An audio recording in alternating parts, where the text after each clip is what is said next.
I simply concede philosophically that it is possible at one and the same time to have a robustly free society and one in which certain categories of offenses are not committed. But, It has been said that social implications are only warfare concealed.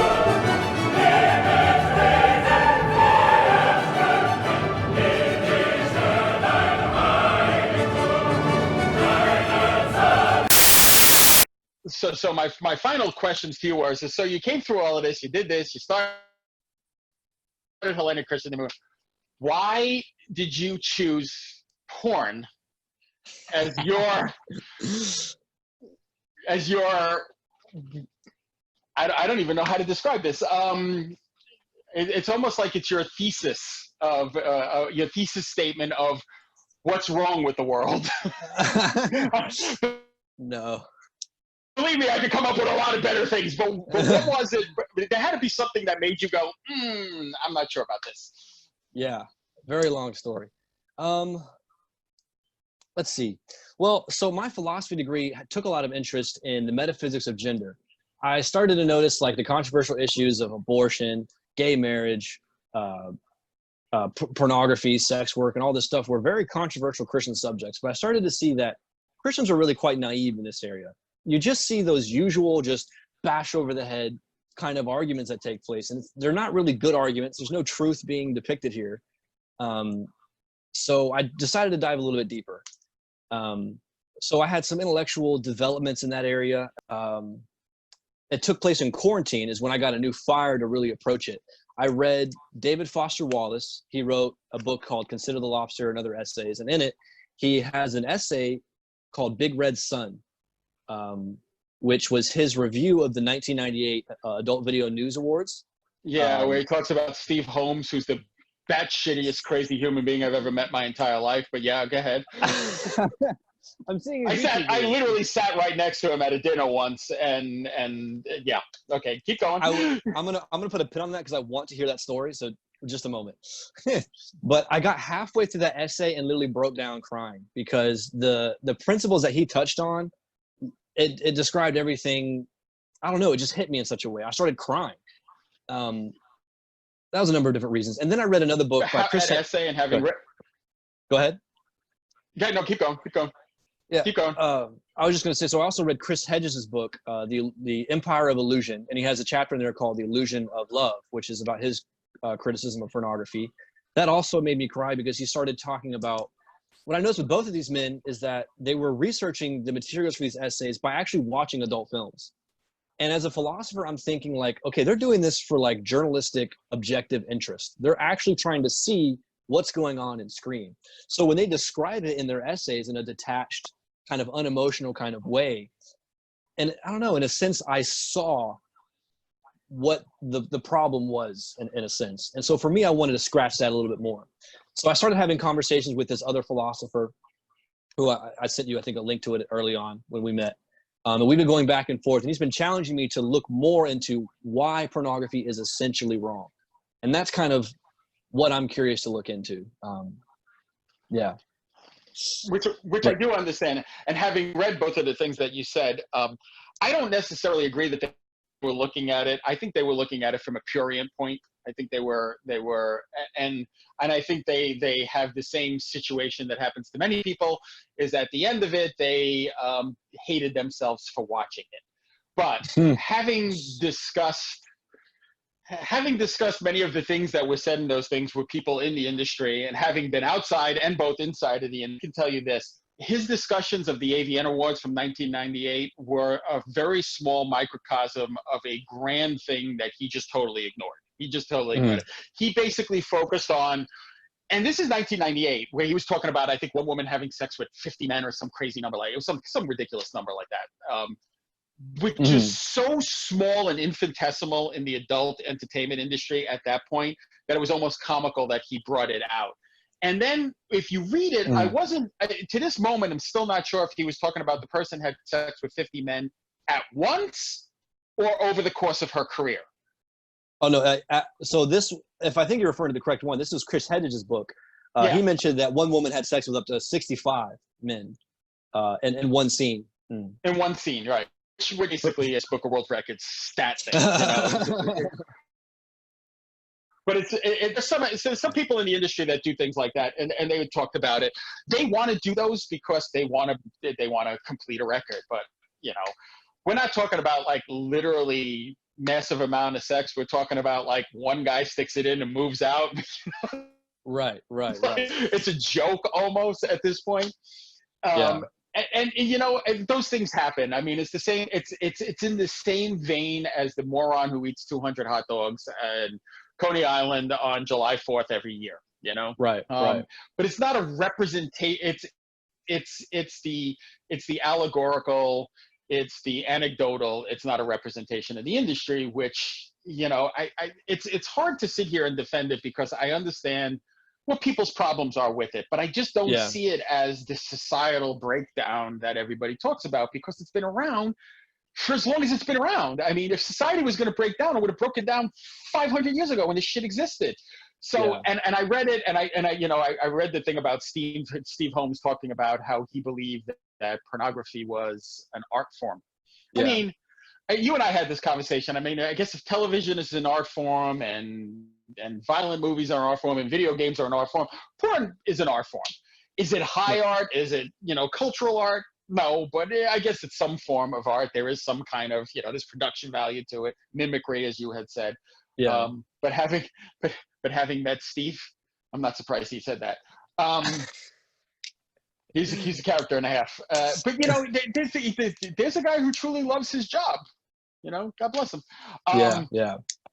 But my approach to this with you is that obviously we get along, we like each other. I just think that there are not that I believe that porn is an evil, because I don't. I think it's basically a neutral.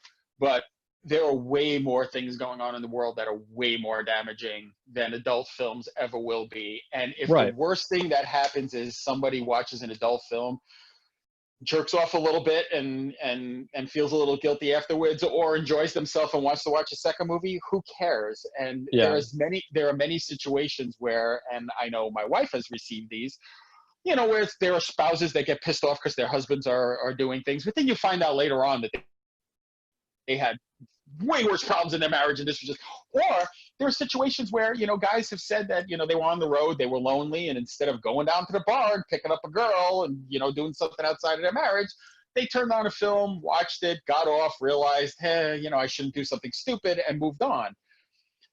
It depends upon where you're looking at it, you know, how you're viewing the movie itself. But I think that's with everything. I think that's with everything. Yeah. You know, even you know, not to you know, as sure some of your viewers will hate this, but to put porn and religion in the same category, it's the same thing. It's how it's being portrayed and how it's viewing it. There are, I truly believe, pious men who have the best good, who are truly devoted to caring for their flock and making sure people are good, and are not trying to milk their people, and actually are trying to be charitable and trying to, the 7 virtues as opposed to the 7 deadly sins, and do the right thing. I really believe that there are those people out there. But that being said, I also believe there are really garbage humans who are sitting in positions of power within churches, all of them, who are using their position of power to influence people to do things that are not good. It's the same with adult films. Most of adult films are not incest, gangbangs, you know, all of this crazy shit. Most of it is what they call pretty porn. 1 or 2 people, blah, blah, blah, having a bunch of fun, and it's over and done with. That's probably 85% to 90% of it. The other 10%, even people in porn go, you've gone a little too far. You know? Yeah. This is where I notice the problem with pornography, is that objectification and depersonalization kind of takes place. You have to, in a sense, have kind of desensitized yourself to the images and the thoughts and things you're going to do.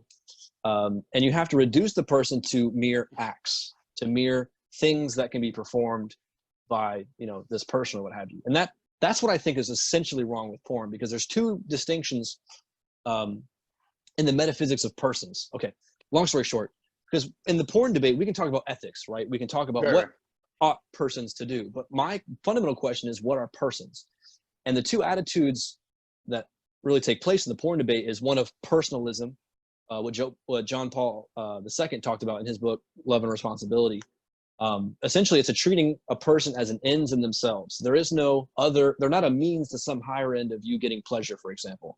And then you have the utilitarian view of persons, which the person is just a means to an end. The higher end, of course, being pleasure or a pain or what have you. And essentially, the porn debate needs to take place in that realm. If you have a personalist view of the world, that people really are ends in themselves, not to be sought for higher ends, for lust, corruption, and etc., then that's where I think the grounds of finding pornography intellectually troubling takes place. Which I get what you're saying, but my problem has always been that as creatures, as humans, we are imbued with lust for a reason, procreation, and to take that out of, I understand you shouldn't be using persons you shouldn't screw somebody over for your own self-gain, okay? But to kind of take away the animalistic understanding of, oh my God, that woman is gorgeous and I want her, takes away basically humanity as a whole. No, yeah. I mean, I definitely don't think that's the case. Same things with women, with men. And I kind of see where you're coming from on what you were saying, but I don't, and I'm going to give you a perfect example. I don't believe that a sugar baby mentality is something that is at all portrayed in porn. You don't really see that. I see what you're saying. I think a sugar baby mentality is portrayed in Hollywood a lot. Yeah. Pretty Woman being the prime example. But this concept of Disney, every Disney princess on the planet, treat a man. I mean, it's just, those kind of the spoon-fed pablum to the female gender being that, oh, you can go out there and find a guy and he's just going to take care of you, is a horrific thing. I mean, I have a daughter, and that was one of the first things that I told her is go into life funding yourself. Fund yourself. Yeah. Find a partner who wants to work with you, not a partner who wants to own you. That is the most important thing. And that, I don't think that's a theme that you're going to find in porn. I think you find a lot. I mean, right. you find BDSM, you find stuff like that, but you don't find sugar baby porn, really, that kind of a thing. Yeah. And it's funny that you say this. In the stripper community, now my wife started off as a dancer. To this day, I don't think she's ever watched a porn movie. To this day, she never watched porn. And I know a lot of she's seen her own, of course. No. She won't, no, she's been involved in her own, but she's never watched the final results. But and having talked to a lot of adult film stars, you will hear a lot of adult film stars. Some of them like to watch their own stuff because they think it's kind of fun, but most don't. Most don't like to watch their own stuff, and most of them got into it. It's What do you think that is, by the way? Bizarrely, they're hypercritical of themselves. I did that wrong. That looks horrible. I wasn't expecting that. Yeah, no, it's like, it's funny. It's like, if you watch a lot of the Dinner with Dani episodes, you'll see most of them. There's a couple that say that they do watch it, but most of them will say they don't watch their own adult films. Ooh, just got my first paycheck today, so I will be doing that. Go on. Okay, but yeah, $23.99 Amazon. You're all good. The funny part about the industry, more than anything else, is you're dealing with a variety of different people. Some people get into it for the money. Some people get into it for the sex, and the money comes next. Some people have delusions of becoming celebrities. Some people, it's a combination of all of the above. But really what it comes down to is no one gets into it for the exact same reasons. And just like with entertainment of any sort, there are good reasons that you get into it, and then there are bad reasons that you get into it. And the bad reason that most people get into anything is the get-rich-quick scheme and the I'm going to be famous scheme. I don't care what field you're getting into. I don't care what field you're getting into. Get rich quick and I'm going to be famous are two things that should never enter into the vocabulary. And the ones that do it for those reasons crash and burn. They don't really get popular.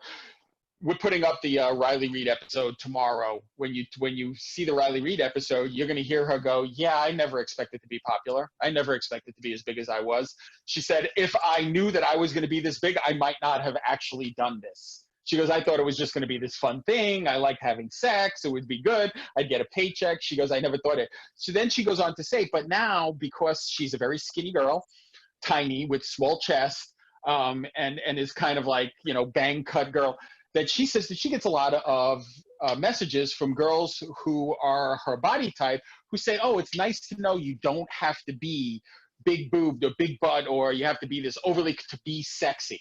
And you have given me positive body imagery because of what you do, and the world thinking that you're so beautiful and you're so sexy means that I can also be beautiful and sexy.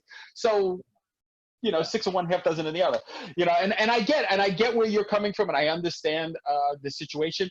My problem is that, and you're not this way, but most of the anti-porn advocates are A, intellectually dishonest, and B, they try and lump this degradation of society on this one small segment that's been around for so long that if it was going to degrade society, we're already there. We're gone. We're well off to the reservation. And the problem being that you take this one thing and you pretend that all the other shit that occurs around it doesn't exist. That you have MTV popular shows called 16 and Pregnant. I think that's horrifying. You know, that the Kardashians even exist in the world is horrifying. You know, they always say that television gave us the television presidency in Ronald Reagan. Well, reality television gave us the reality television presidency that we're currently living through. Right. You know, you have rap videos back in the old days talking about killing cops. You have operas where there isn't a woman that survives an opera well. You have even ancient philosophers talking about basically women are just ovaries to kick out children. So. Yeah.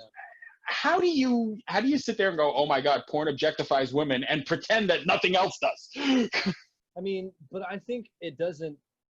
I don't think it minimizes the problem at hand, so to speak. But I would say my interest in investigating porn a little bit more in detail is that it's just a great unhad conversation.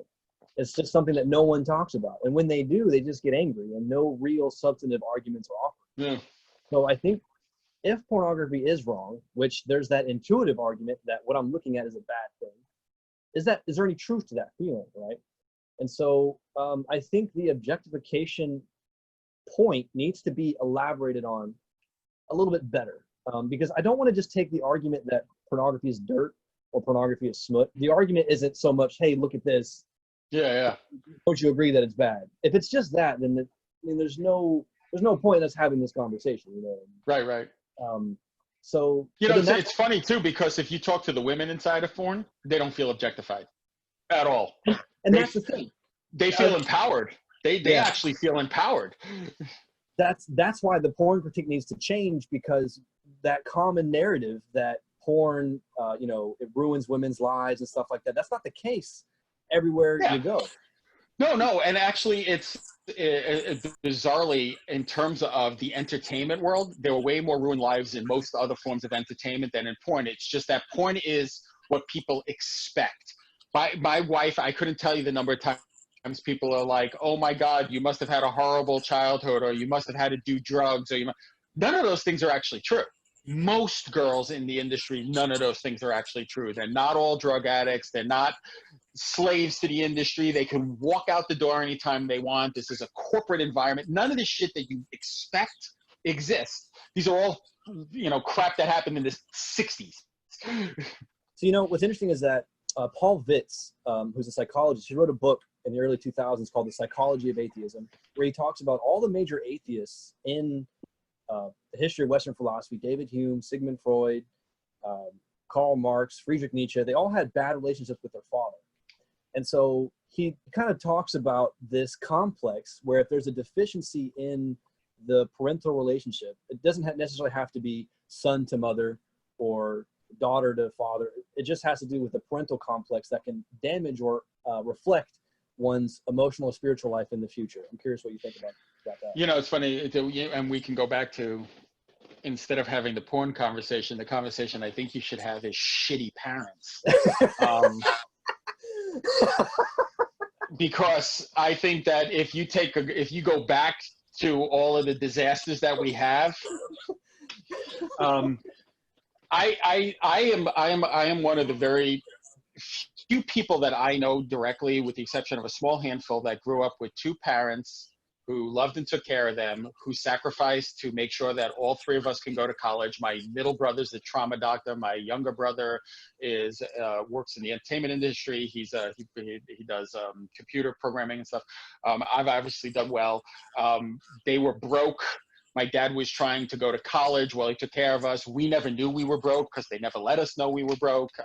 You know, there were times where we ate and we didn't know that they didn't. When I went to college, I realized this isn't normal. I thought that was normal. And about 4 years later, my middle brother, goes to school, and he calls me up one day and he goes, "Did you realize we didn't grow up normal?" And I was like, "No, not until I went to school."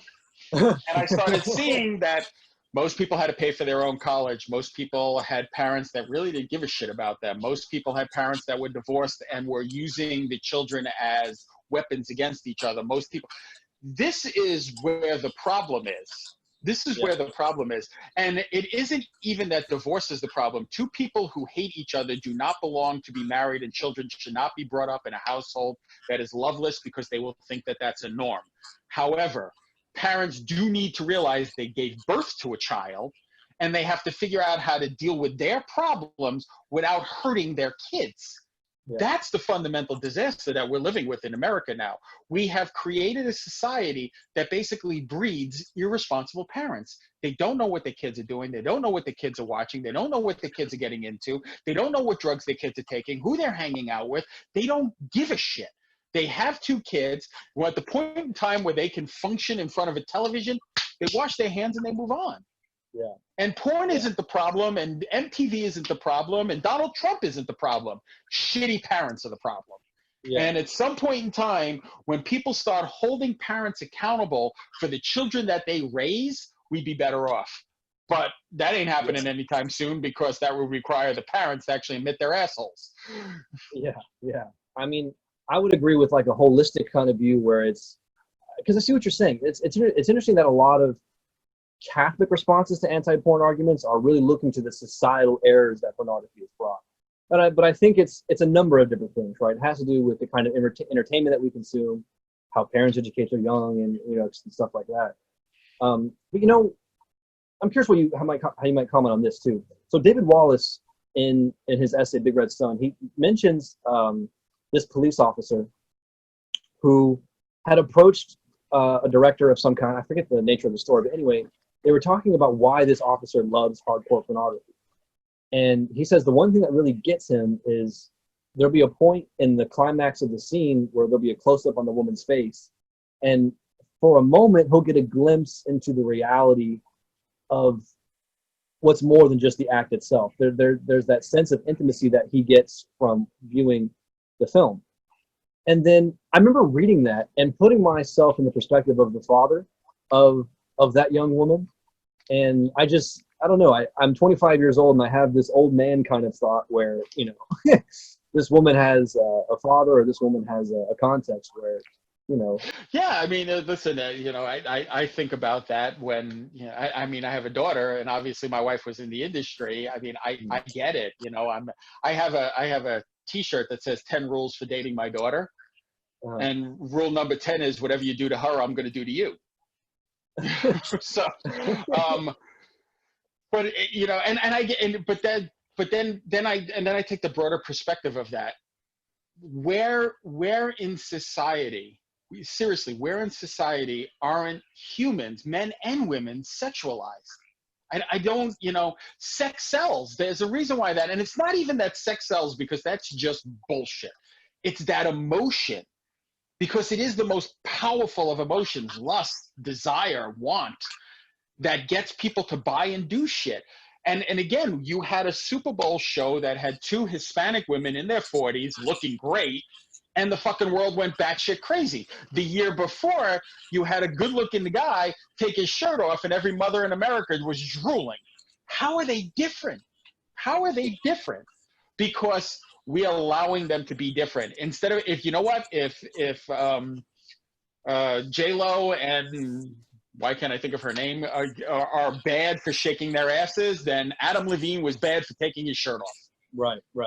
But you can't do that, because men can get away with whatever the fuck we want, and women have to conform to this very specific norm, because once again, it is the only place that women really truly do have power. That guy staring at that woman, seeing her sensuality, literally turned his power over to that woman, and when it's over with, he's going to hate himself for doing it, period. Because men are used to being in positions of power in everything, and that is the one place, unless you are raping someone, that you will not be in a position of power. And that is one of the reasons why rape is always considered a crime of violence and not passion, because it's about power, not about lust. Boy, we went around full circle from this, didn't we? No, we did. Sorry, I was a lot to think about. And it's, listen, I don't mind the conversation. I mean, do I think that children under 18 should be viewing porn? Absolutely not. Do I believe that, I mean, my wife has said it a million times. She doesn't even think that 18-year-olds should enter porn. She thinks they should be 21 to enter porn. I mean, you have to be 21 to drink. But, there are these bizarre little things in society that don't make sense. You have to be 21 to drink, but you can be 18-year-old and having to make a choice as to whether the woman running at you in Fallujah holding a baby is actually carrying a bomb, and you got to pull a trigger and kill her. Yeah. That's a much bigger decision than whether or not I'm going to have a beer on a Saturday night. It's like these, and hence my conservative, and hence why I'm probably going to go through life as Diogenes looking for an honest man.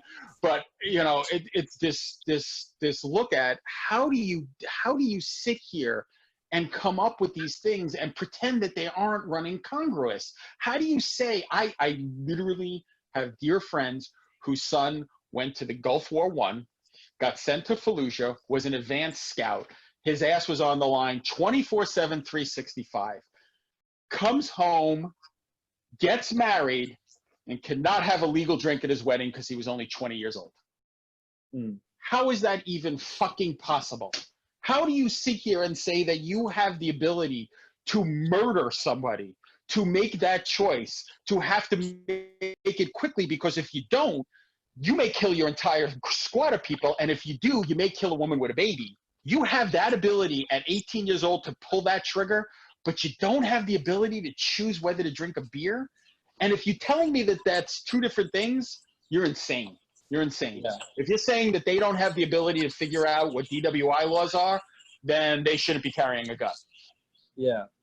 What's actually interesting, and this is a position that's becoming more attractive to me, and it actually comes from Augustine. As I kind of have these more conversations and learning more about the details of the industry, I'm starting to find that it's not, like I said, I've said this before, like the world that Andrew Dworkin and Gloria Steinem describe of pornography, it's not really the case.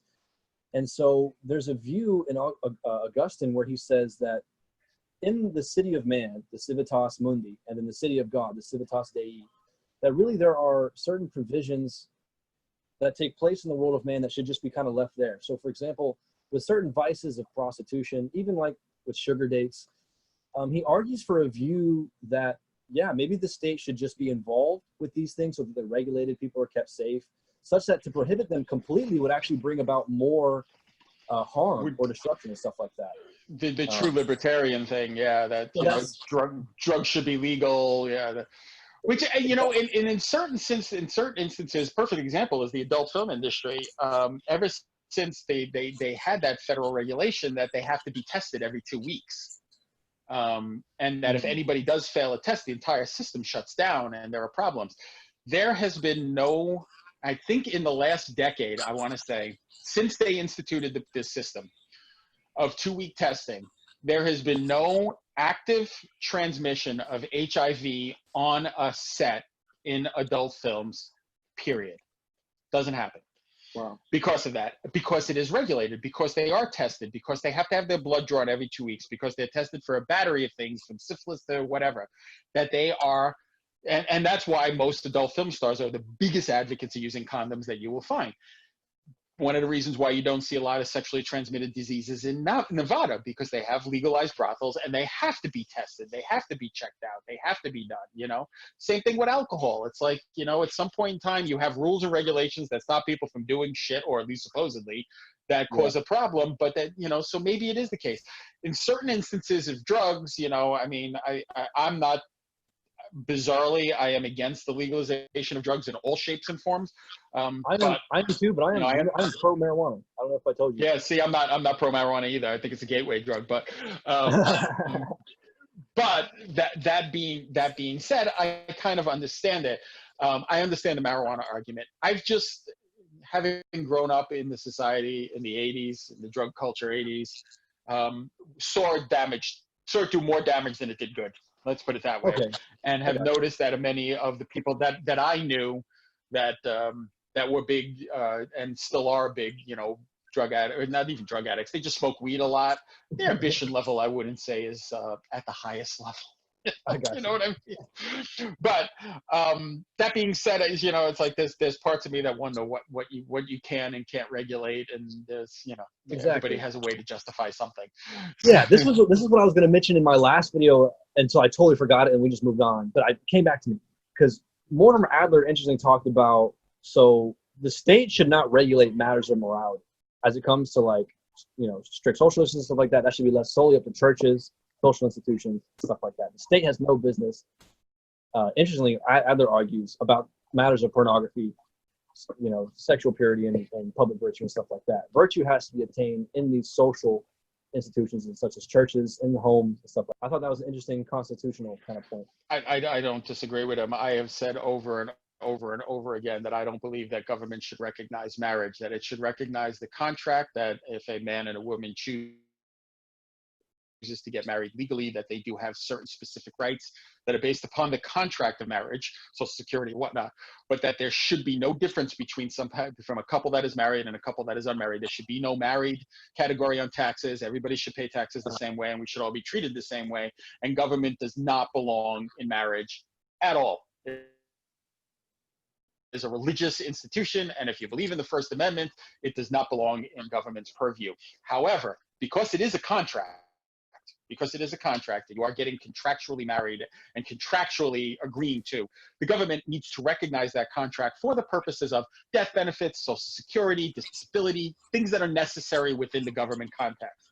However, as long as it's two consenting adults, they should be allowed to be married, gay, straight, and, you know, whatnot. And that's just the way it is. I mean, it's hard to say that letting gay people married is going to destroy marriage as a society when we have a 62% divorce rate long before gay people were allowed to marry. So it's, you know, when they allowed Charles Manson to be married in jail, I'm pretty sure we degraded marriage to its lowest point at that point, you know.